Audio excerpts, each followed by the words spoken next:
again. This is the IVP with Dr. IBZ. You already done know. You done know. I'm fasting right now. We are fasting. We are out here today. Round of applause. This is day number 4, and it is almost about that time. Now, obviously, we're gonna still start it off with a ring the alarm, I got a bomb. Ring the alarm, I got a bomb. Ring the alarm, I got a bomb. All right, that's enough. Astaghfirullah. That's enough, okay? But yeah, so congratulations to everybody that's fasting right now. It's day 4, as I said. So yeah, round of applause if you're still fasting. If you made it, a lot of you guys that be fasting, right? And here's the one thing that used to kind of cheese me a little bit, okay? Whenever I'd fast, right? I'd fast, do my thing, and I'd be around adults. This is when I was working in the kitchen. I'd be around some adults. I don't know if I said this story already, but I'll be around some adults, right? And these are Muslim adults. You know what they'll tell me? They'll come up to me, and I'm 18 at the time. They'll come up to me like, yo, brother, how are you fasting? I'm like, what do you mean, how am I fasting? They're like, brother, you tell us. How are you fasting? I'm like, they're like, I can't do it, man. I'm surrounded by food. Everywhere I go, there's women, because you're supposed to lower your gaze. The other thing that people think that fasting is just no eating, no food or drink. But you could do everything else. Nah, nigga. All them girls, all them side pieces you have, khalas. You gotta drop them, bro. So any like, I'm not saying you can't chill with these girls, right? But you gotta let them know, hey, yo, if you want to hang out, we can hang out, but we're not doing any of that shit. We're not drinking. Maybe after the sun comes down, we could share a spliff or whatever. We could smoke a spliff, but nothing physical like that. We're friends. We're friends for now. You know what I'm saying? This is the perfect time to friend zone a nigga. If you want to friend zone a Muslim, do it during the month of Ramadan. If a Muslim tries to holler at you during the month of Ramadan, that's the perfect time to curve them, bro. Because they won't say anything. They'll be like, you know, she's right. I shouldn't even be talking to this girl. You know what I'm saying? Because it's just like, yo, it's like, come on, brother. What are we doing here? You know? Also, if you notice, I'm trying to refrain from swearing too much. Try my best. Now, don't mind that in the back. I didn't think the camera would get it, but it got it. So, hey, we're going to live with it. That's just a blanket. I usually put it on the ground for the cat. But yeah, that's just a blanket. I usually cover my computer with it so the cat doesn't fuck with my computer. And then when I'm using the computer, aka right now, I'll lift it off, and it usually is on the couch, but the couch is not around right now. The couch is MIA right now. You know what I'm saying? So it's right there. I was gonna put it on the ground and shit, but I didn't think the camera would get it. Anyways, we're not explaining ourselves. It happened. It happened, okay? Dude, what the fuck? Now, just because I can't swear doesn't mean that Bill Burr can't swear, right? Anyways. Damn! So, there's no excuse in terms of if you're a grown-ass man. Now, I know women, it's different. There's periods and stuff like that. So, I heard when you're on your period, you can't fast. That's what I've heard, right? And there obviously, I think when you're pregnant too, like there's little intricacies when it comes down to women, diabetics, right? If you have some type of health problem that requires you to eat something at a certain time of the day every day, but you limit your eating. Just because you're not fasting doesn't mean you could eat like a pig and eat in front of everybody. You still gotta be humble about your eating. You know what I'm saying? It's like being rich and you're around a bunch of broke people, right? You're not gonna just start flashing your money making it rain in front of everybody, and making everyone around you feel worse than how they already feel, right? You're gonna try to act like you're amongst them, you know? And if someone needs help, you kind of give them a little 1-2, 1-2, but you're not out here, you're not charity, you know what I'm saying? So that's basically what I'm saying. Everyone's starving and you're out here trying to eat. So that's basically what I'm saying. So now we're gonna get into these topics. So for today, I have a bunch of, oh yeah, by the way, if y'all hear anything in the background as well, just my luck whenever not whenever, but my luck whenever I pod during the day, that's when niggas want to do their laundry. So there's nothing I could do about that. I'm not in a studio or anything like that, so it's not like I could soundproof, you know, the room where outside noise and inside noise does not leave, right? I might do that, but I am not doing it for this crib type shit. Anyways, so we're gonna get into these topics, okay? Madonna. I have a quick Madonna clip. So Madonna decided to hold on, let me see if I can find the clip. I thought I had it up, but it's a YouTube Donkey of the Day thing. Charlemagne the God. I don't want to steal their content, man. Anyways, Madonna wheelchair. So Madonna is having her little tour. She's on like a world tour type shit. And yeah, this is what happens. Oh my God. Come on. Why are you going to post? What are you doing sitting down over there? What are you doing sitting down?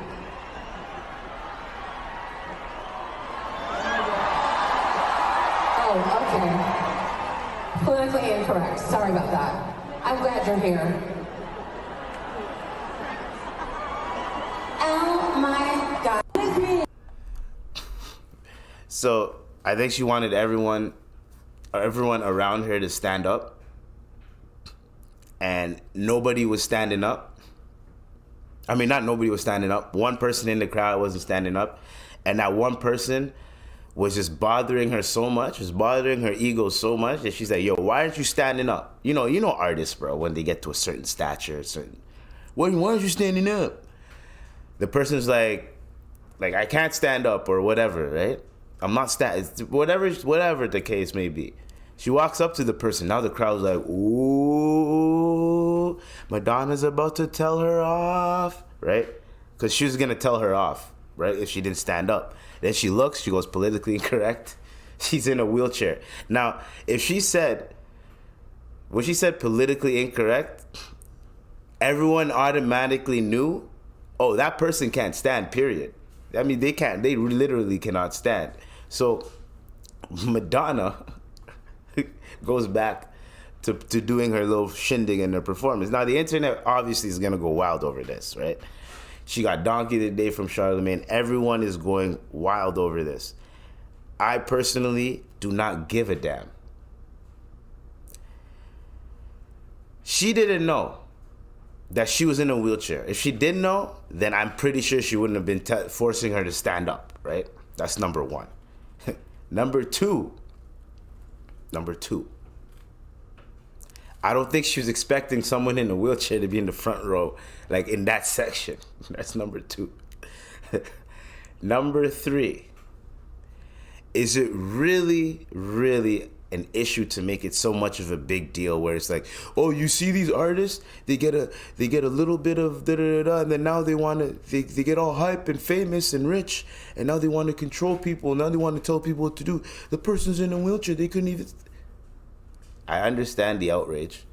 I understand why people are so quick to attack these celebrities and shit, because when you see people having an amazing, it looks like they're having the best time of their lives, like their entire life is a movie. It's amazing.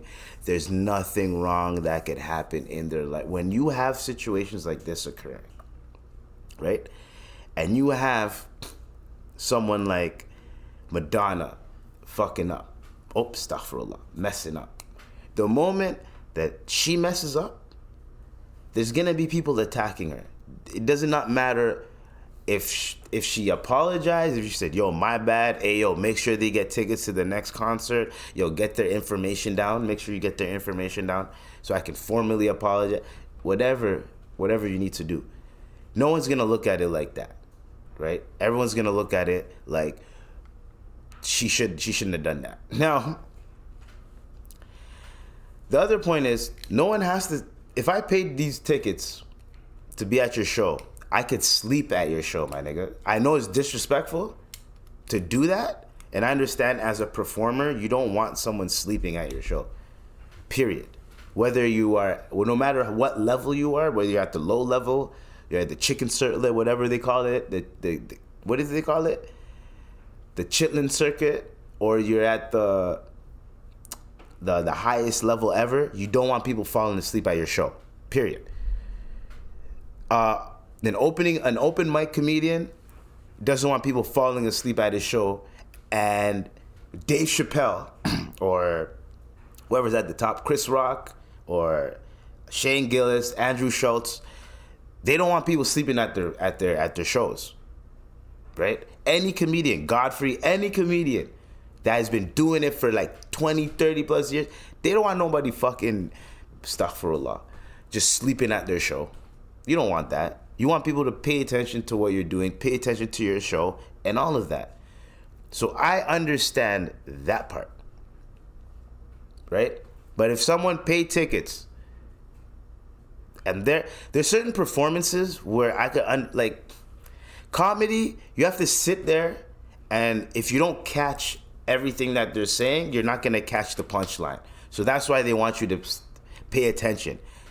A concert like music, it's too loud for you to even fall asleep anyways, right? That was a bad example. But if I just want to sit there with my arms folded the whole show, not laugh, not cry, not do nothing, I just want to sit like this and just watch the show, because you don't know why I'm here.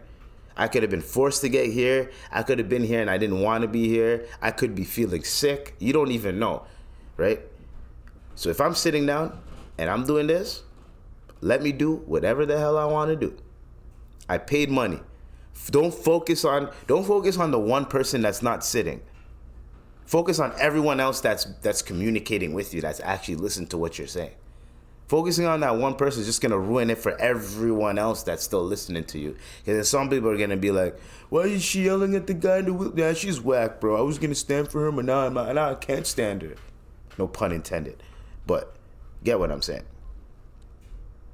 Get what I'm saying. So we need to just chill, relax. I don't know why, like, the internet likes to get hype up all over this type of ish. It's not really that serious. To me, it ain't that serious. It never will be that serious. It never was that serious, because how do you expect, honestly, and you can't win. Like Madonna, you can't win. Like, I apologize. Like, there's nothing you can do about it, man. There's nothing that you can do, you can probably do about it without pissing off more people. So, I understand what you're going through, Madonna. I understand what you're going through. I don't know what you're going through, okay? I don't know. All right? So,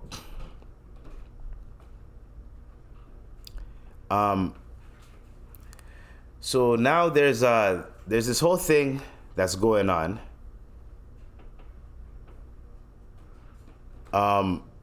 Which is there's a new weird thing going on in I think it's mostly Ontario from what I'm seeing right now. Well, it's Canada, period. Yo, there's this big car theft thing going on. A bunch of people are getting a bunch of youngins, a bunch of youths, right? Youngins, people that are, if they get caught, they're coming right out right after, that type of shit. Those guys, they're getting a bunch of young kids to kick in doors, right, and steal cars. They're showing them how to steal the cars, and they're doing it quick. Now, Ontario announced $18 million for police to combat auto theft, right? And that's last year. This is November 2023. This is not even that long ago. 2024 January, feds announced 121 million to policing in Ontario with a focus on combating auto theft. Bruh. Right? And then February 2024, Toronto police fight to increase their budget by 20 million. Right? Now today, put your car keys by the door. Become more prominent across the GTA, up nearly 25% in 2023 from the year prior. Now, police in York Region are out with a new safety tactic. Door stops have been handed out to some residents in an effort to prevent door kick break-ins to steal car keys. It's a move that has one Unionville family feeling uneasy. So it's gotten to the point where they're actually just handing these things out to residents. That's, to me, shows that it's very high risk. I'm not sure if the whole street got it, but when I was talking to my parents about it, they said that they were handing it out to the houses that back up onto the park because they're more of a high-risk area. Ali Galinsky says her family received the doorstops along with installation instructions last week, just days after police went door-to-door in her neighborhood, handing out pamphlets on auto theft prevention. It gives you some tips, like invest in an alarm system and security cameras, install motion sensor lights, keep your windows and doors locked, trim trees and shrubbery so there are clear views from the street, and don't post vacation plans or luxury purchases on social media. The move is part of York Regional Police's ongoing efforts to slow skyrocketing car thefts in the region, an effort which includes is that a Muslim cop? Engagement and education. I know there's Muslim cops, but that was a hijabi cop. I've never seen that. Shout out to Ramadan, yeah. Community services was involved. I've never seen that in my life. Pamphlets and Faraday bags, as you've seen. You see, yo, at a hijabi cop, she could at least, hopefully, give better insight into certain issues that I'm not going to mention right now. Been dispersed through our community partners.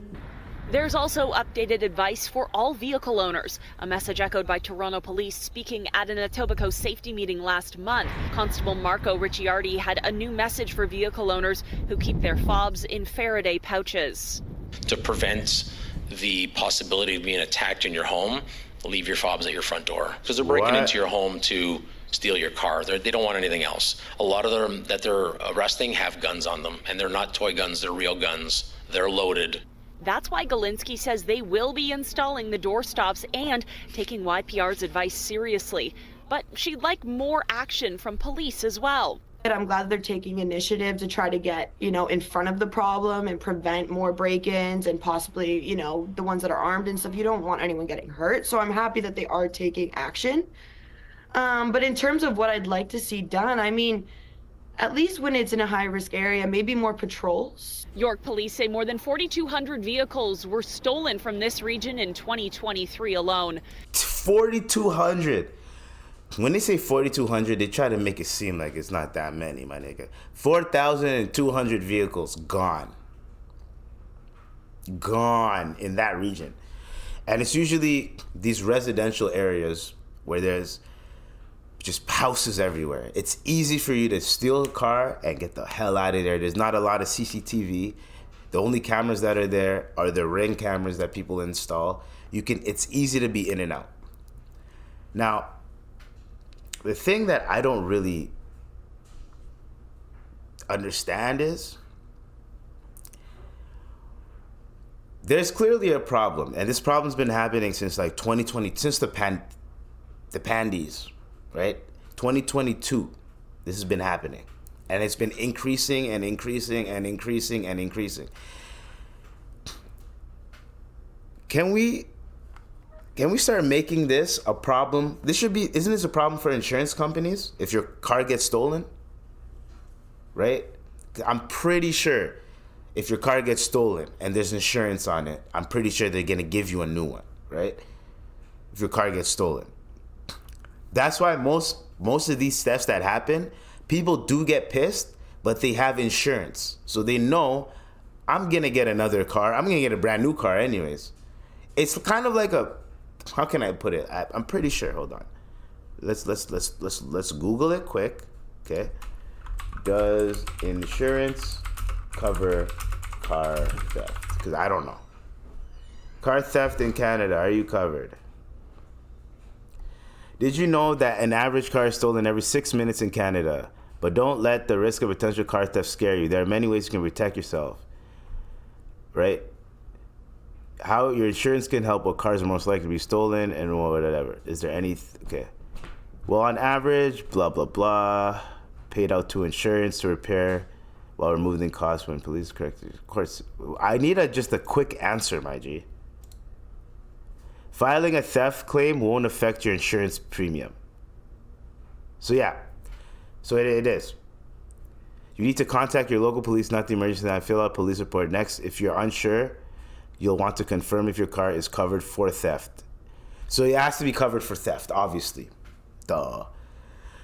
So if you so you get a payout, or I think they give you a new car, but you have to have like evidence basically your car got stolen.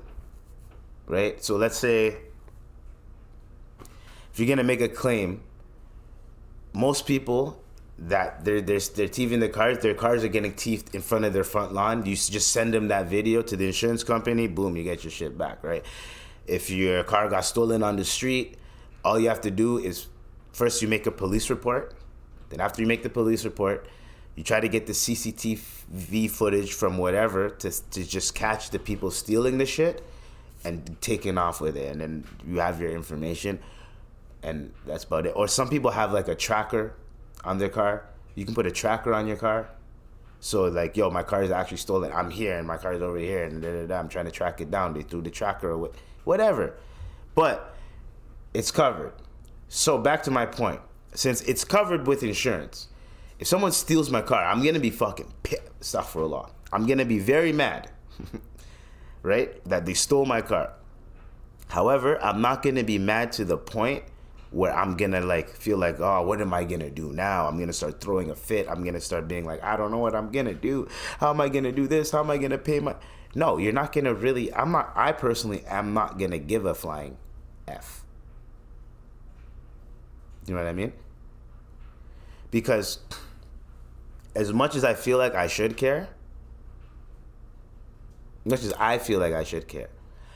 not going to care as much because of the fact that I'm going to get a new car. So let's say that car's been a little bit mashed up anyways. Nigga, my insurance is covered. I'm going to get a new car. They're going to give me a car. They're going to give me a temporary car until they can find my car. And if they can't find my car, then they're just going to, whatever. They're just going to reimburse me, whatever, to however amount the car is worth at the time. Because of depreciation, if you got your car in 2019, it's not going to be the same as 2024 when it gets stolen. You're not going to get the same amount of money. You're going to get 5 years depreciation plus mileage and wear and tear and shit like that. So there's not going to be stuff. It's not going to be the complete thing. I'm just really it's becoming a little bit. Here, the thing is, to rob these cars in the city is very hard because there's cameras everywhere. So you can't get away with it. There's CCTV everywhere. But these residential areas and shit, it's a little bit easier for you to just boom, boom, boom, and then grab the shit and dip. And when they're saying high risk, I'm like, usually in like certain areas, they have patrol. Like, if you know this area is a high risk area for car theft, why won't you just have patrol officers patrolling the area? But then there's only a certain amount of units, nigga. Then hire more people, nigga. Anyways, it's just funny to me how the government's like, yeah, we're gonna give you guys first here's 18 million. No, now we're gonna give you guys 121 million. Now the police is trying to get 20 million to help combat this shit. Now it's, hey guys, this is all we can get for now. Basically, for now, all they can get is these door stoppers and tips on car theft. If you have a garage, guys, park your shit in the garage, man.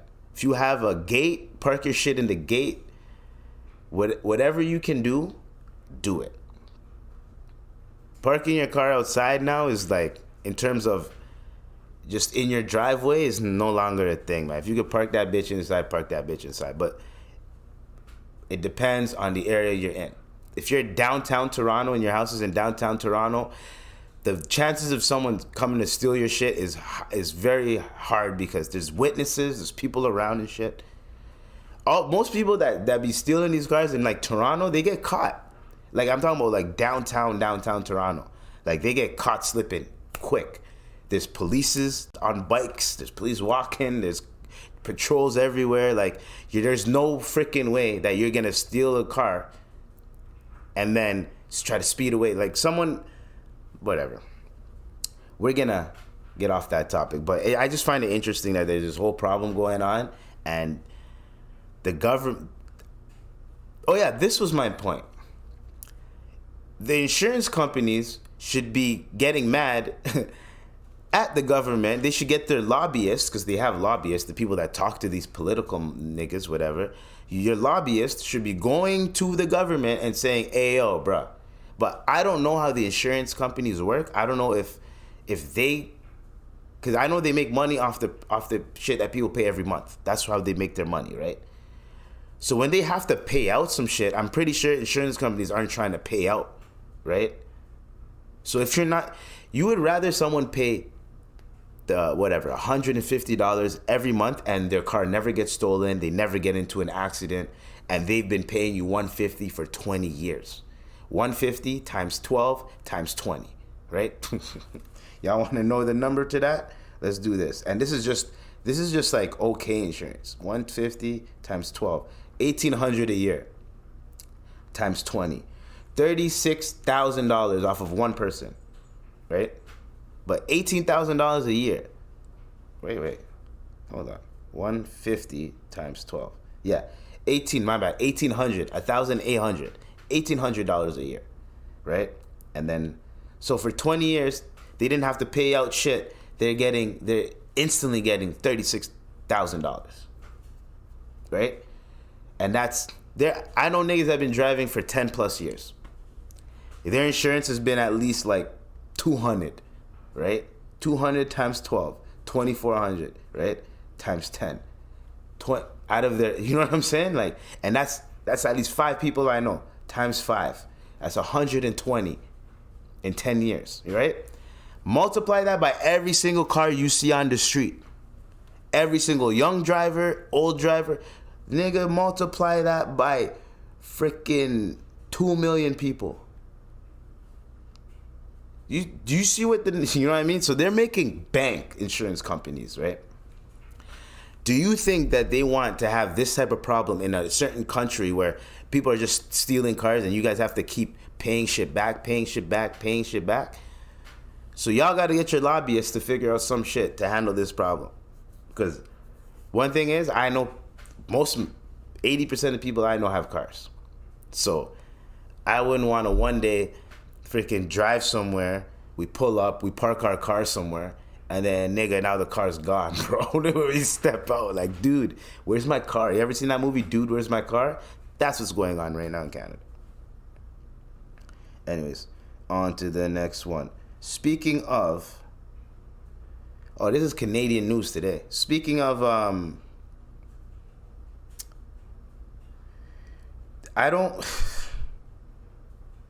Justin Trudeau is like he's been on some like weird stuff when he says certain things. So he keeps giving out, I think it was aid or something like that. I think he did. There's something that he did, and his answer to that is, it's not my job to be popular.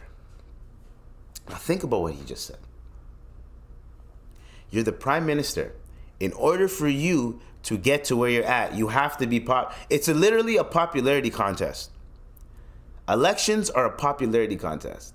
This nigga's trying to tell us, it's not my job to be popular. Yes, it is your job to be popular.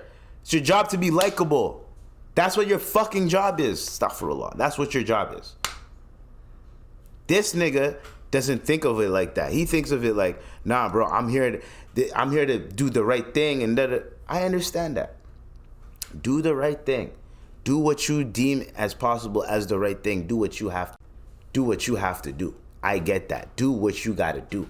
Cool. I'm cool with that, right? But what we're not going to do here is you are going to say some dumb shit, and then a nigga like me is just going to let that slide, bro. It is your job to be popular. You're not going to get elected again if you're not popular. If the people are not effing with you, you're not going to get elected again. You want to get elected again, right?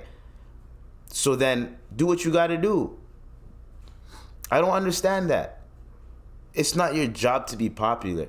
Brother, there's a lot of Canadians that are in practically, not a lot, like every Canadian's damn near in debt, has money problems, or looks like they're about to have money problems, or if I don't stop doing this, then I'm done. Like, everyone is basically nickeling and diming right now.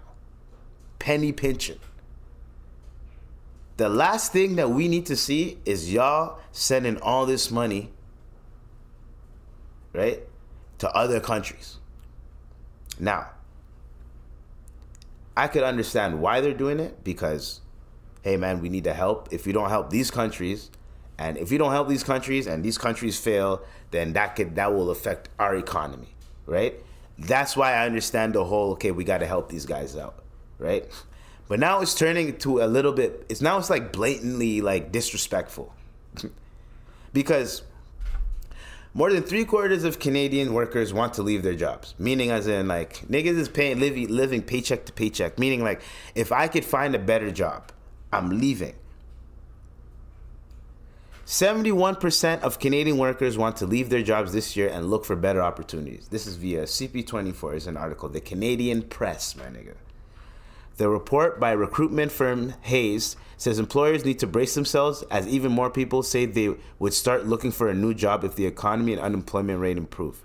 Meaning that if anybody, I'm telling you right now, every single person that's working a job, if they can find a better opportunity, unless you're at a cushy job where you're getting paid nice, your hours are amazing, you get vacay whenever you want to, you're a high value worker, like they appreciate everything you do. If you come in late, they don't care.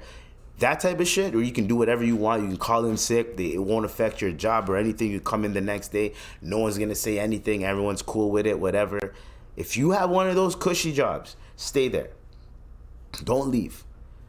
But if you can find something better, that's more money, better hours, better opportunity, whatever the case may be, you're going to leave the current job you're at and you're going to go to that other job. I'm doing it right now. Literally, I'm doing it right now. I found something better, going to that job. My next job, they ain't hollering at me. Now they got to work around my other job because you guys wasted my time. You get what I'm saying? That's what we're on. That's just one example, and that's just me, right? There's other people that I know, even at the job that I just started working at, there's other people that I know that the moment they got something better, they left and they went somewhere else. And everyone there is like, I don't blame him. Like, this is the economy we live in, where people will understand why a motherfucker would be like, Stuffrella would be like, you know what? I'm not doing this anymore. I'm going to go do this. And sorry, guys. I know usually you put in like a 2 weeks, but I start there tomorrow. I'm gone. That type of ish. That is what we're on. So if more than half of Canadians are stressed, or more stressed this year than last year, and nearly half are unmotivated to work, right?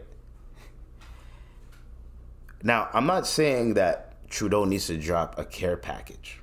I'm not saying anything like that, but I'm saying drop some type of incentives that will help people that are paying rent, people that are paying property taxes, people that are paying for groceries. Make it easier on us so the purchasing power can go up.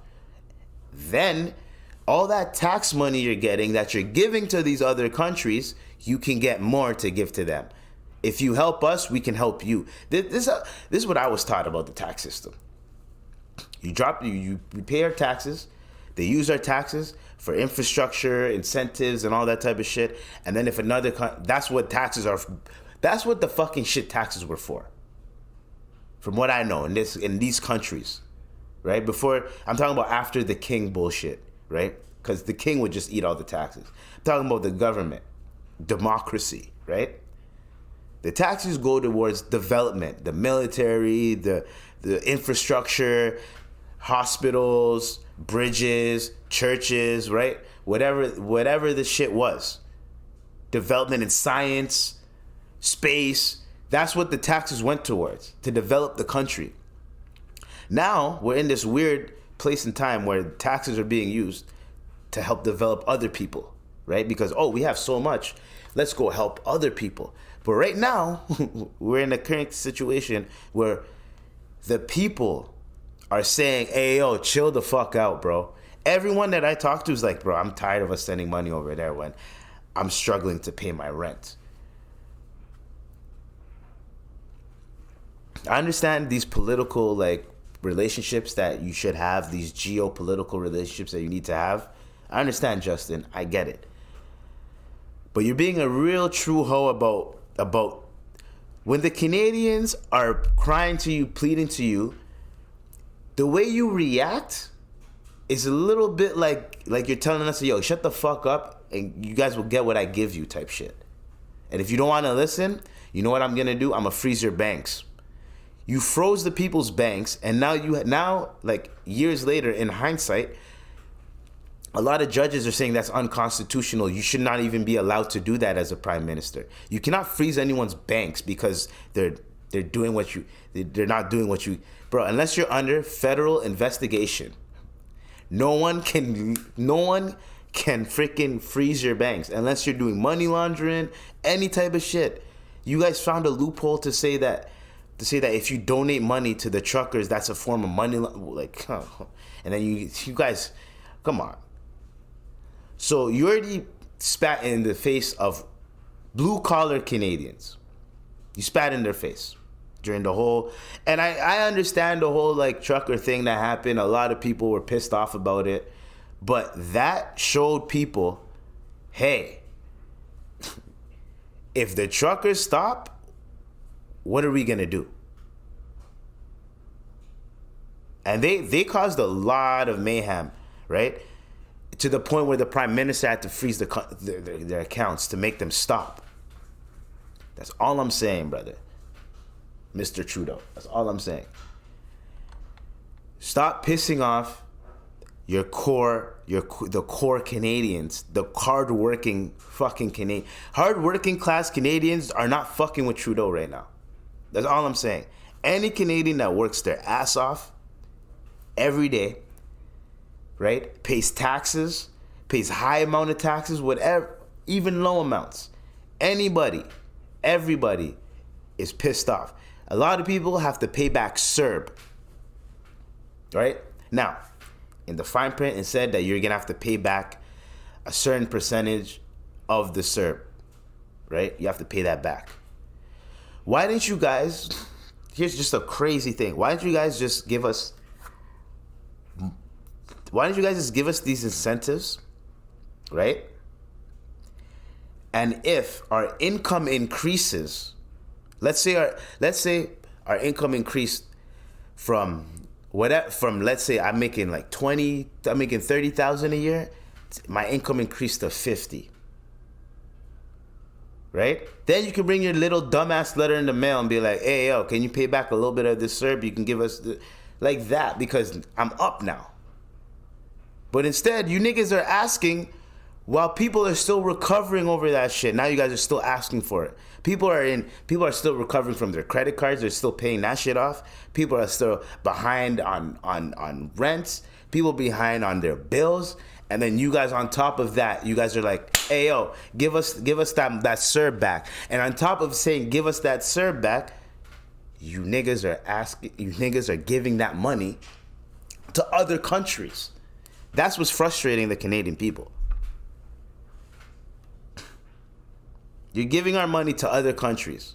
I understand I don't give a fuck about when people. I don't give a fuck when the government is helping other Canadians, like welfare, child support, child benefits, whatever. And whoever's taking advantage of that shit, whatever. I don't care. Because it's Canadians helping Canadians. You know what I mean? But when we get to the point where, yo, the best philosophy, help yourself, help people around you, then you could start helping other world. Right now, you're not helping us, basically. Help us so we can help you, and then we can help the world. But no, we're just going to follow Bati. Anyways, that was just a quick spiel, because it's just getting too much. It's getting too much. You know what I mean? Anyways. So, here's another thing. Just to add on to that. Just a little smidge to add on to it. So, this is allegedly. I don't know if this is real, but there's this guy named Barbecue so there's like cannibal gangs going on in Haiti. These guys, they eat people type shit. Cannibalism, right? So they've been taking over Haiti because the prime minister resigned. The prime minister resigned just weeks after Justin Trudeau pledged 123 million taxpayer dollars to improve security in the country. Do you see what's going on? Justin, I understand. Help the Haitians, bro. The Haitians need help. But do you see how infuriating it is for the Canadian people to see shit like this? My nigga, do you see this? You pledged, I don't know if you sent it over yet, but if anybody that doesn't have proper not intellect, but proper, what's the word called? Someone tells you something. Comprehension skills. They're gonna look at this and be like, oh, this guy just sent 123 million already, and then the prime minister. No, that's stealing, that's embezzlement, I don't know if it's embezzlement, but that's stealing, that's theft, that's not what's in the contracts. So I'm pretty sure he pledged the money. He probably gave them, like, here's this much to get you guys started, and then the prime minister resigned.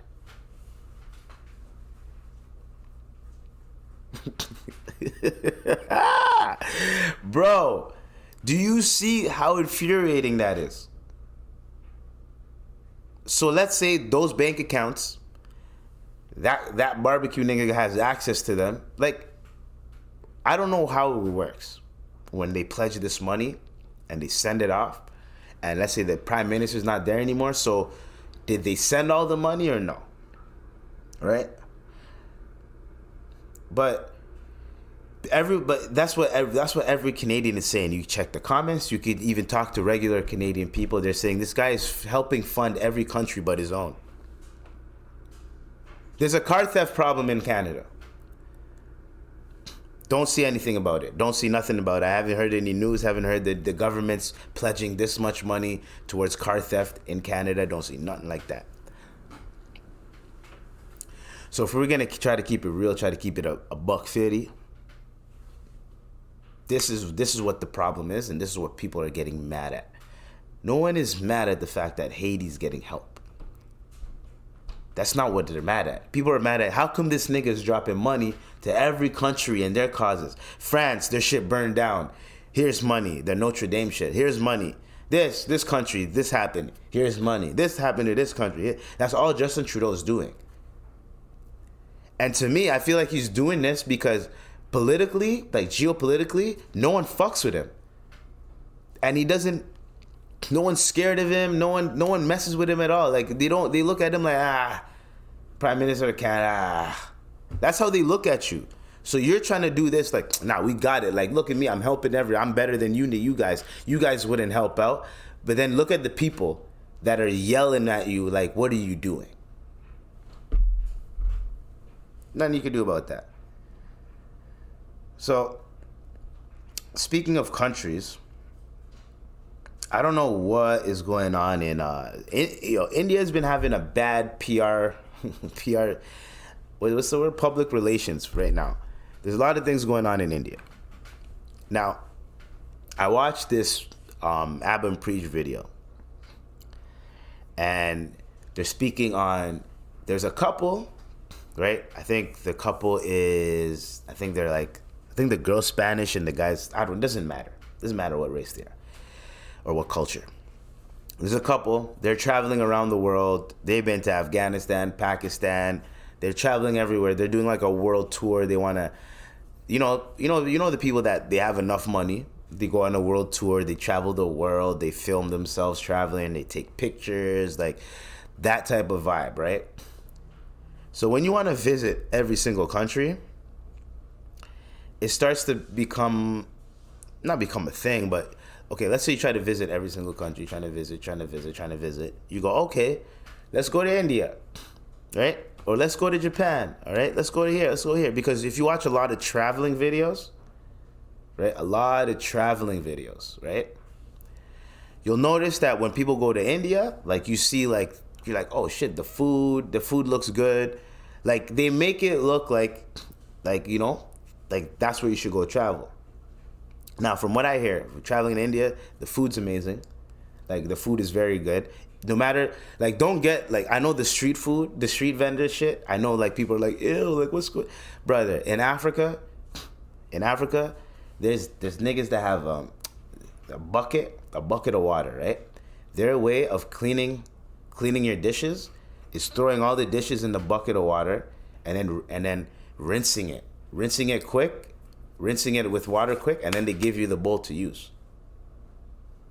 You know what I'm saying? Like, if like I'm talking about street food, right? Some people, they come with their own container because they know they're not trying to they got sick last time because someone was sick, and then they just washed it quick, and then you ate it after. Like, that's, you know what I'm saying? Certain spots, they're not clean.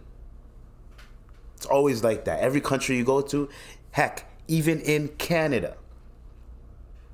A lot of motherfuckers like to think, yo, man, before the pandies, people that worked in kitchens, we weren't wearing gloves when we were cooking you your food. Before the pandies, no one was wearing gloves. We would wash our hands thoroughly and then cook. And then once we're done, wash our hands again. The only time we would use gloves is if we were like portioning meat. Like, no one wants to portion meat with their bare hands. But if you can portion it with your bare hands, fuck it. Like, people, that's what people do. But your hands are washing, and then you wash your hands. Let's say you touch some chicken. You wash your hands, right? Dry them off. Go do the next thing. You go do the next thing. You go back to the sink. Wash your hands. Like, that's what people are doing. A lot of people that worked in kitchens, we wash our hands a lot, right? Because you don't want to touch something. Let's say you touched peanuts and you went to go cook chicken.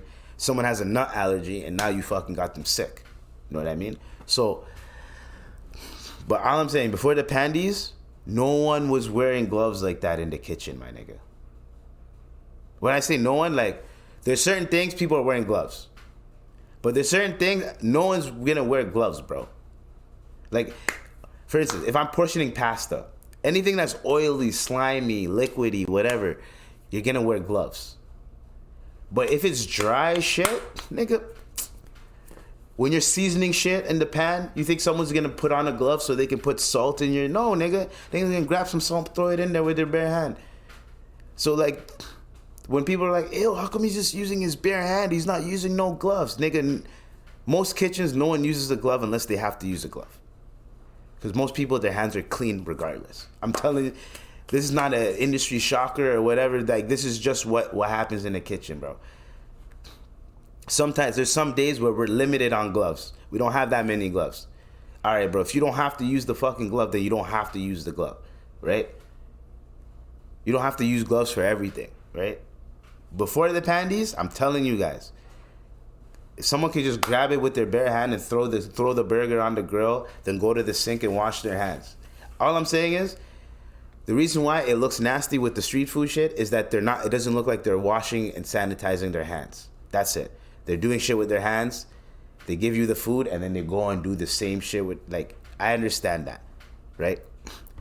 I can understand that part, where someone might be a little bit disgusted, but either way, like, it happens all across the world. Now, when you see the nasty, like, armpit shit, the nigga cutting the meat with his toenail, like, that is when you go, all right, that's nasty.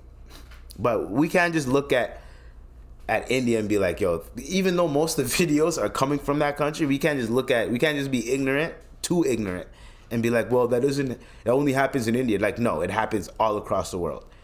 China, Japan, all across the world. There's always food vendors that don't handle their food properly. No matter where you go, and you can get sick. It's just, there's a higher chance of getting sick when you're not in a westernized or European-esque country. You have a higher chance of getting sick over the food. Japan is different because they're clean motherfuckers, from what I hear. When it comes down to food and cleanliness and shit, like food, they're very clean and shit. That's what I hear. But obviously, there's gonna be dirty motherfuckers everywhere you go. There's dirty motherfuckers everywhere you go. You can't stop them, right? Nothing you could do about that. So, this couple, they go there. 7 dudes will go into a tent. Now, the guy that's there is an older man. 7 dudes go into a tent. She gets raped. She gets assaulted. Her man gets assaulted. Now, the internet is like, yo, why didn't he do anything? My nigga, there's 7 dudes. You can do whatever you can. I bet you any money, 3 of those dudes were holding him down, or even 4 of them, and then the rest were and then they would. I'm just saying, and not to get too graphic, trigger warning. I'm just saying, you can't expect that. He's an older man. That's why I mentioned his age. Didn't matter about the race, mattered about the age part. Older dude. Just because you think he's gonna try and do something, he can't do anything. He physically can't do shit. No matter how hard he tries, he can't do anything. So I completely understand that aspect of that point. I completely understand why he couldn't do anything. But the people that are saying he should have done something, you guys are like living on the internet too much. And I understand that most of the people that are talking on the internet nowadays that say stupid shit, they're probably 15, 16-year-olds that are on the internet. I keep forgetting, because when social media first started, most of the people that were on social media were young people, right? Then I started to get older, and then younger people, they started going on social media. But then those same young people had the same etiquette that we had. You know what I'm saying?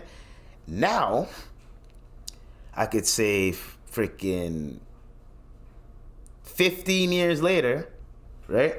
Yeah, about 15 years later, now you have these youths that are coming online that are just saying the dumbest shit ever.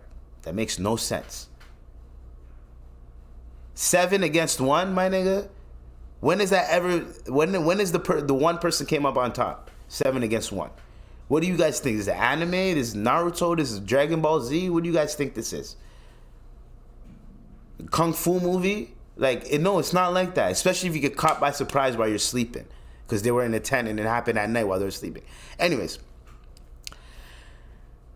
So, they ended up catching 3 of them, and then 4 of them are on the run. They ain't going back to India anytime soon. There's a news reporter. She complained about she was making a report in India. She's making a report. She's surrounded by men. Right? The moment the camera light went off, they started like grabbing her, touching her, doing trigger warning. They started doing all that shit to her. She's screaming she's yelling like, yo, stop, don't touch me. Da da da. Bro, I seen this another video of this girl with booty shorts, and she's dancing and shit, doing like an Indian type dance. Like she's doing like an Indian type dance, like one of them ones, right?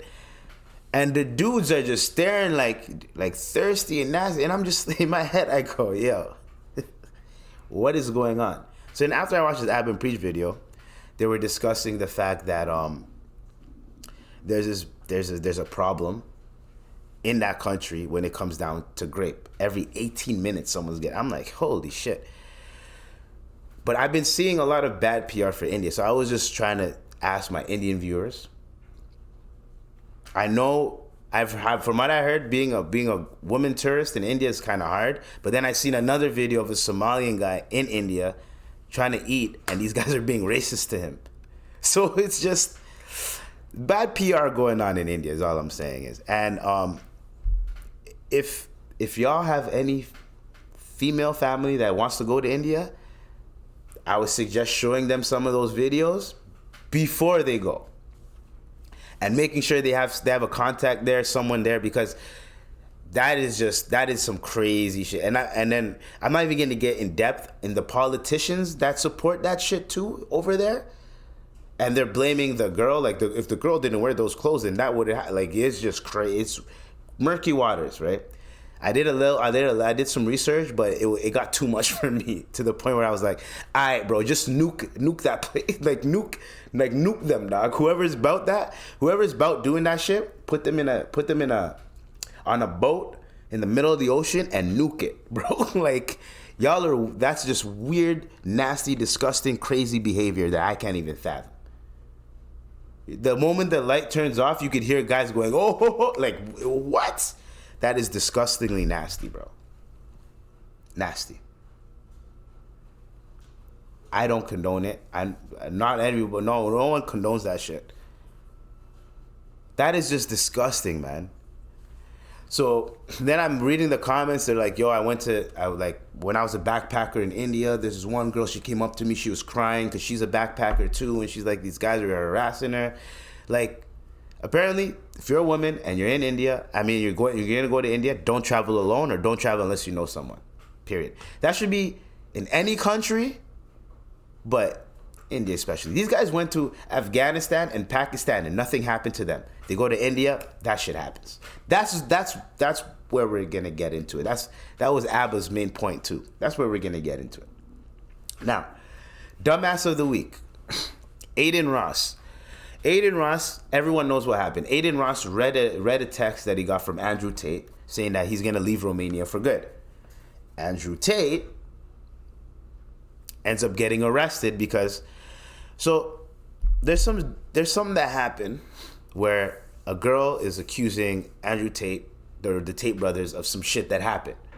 The shit that happened it's kind of like bullshit. Basically, Tate was being a dick to her, and revenge, she went to the cops. This is just, you know what I'm saying?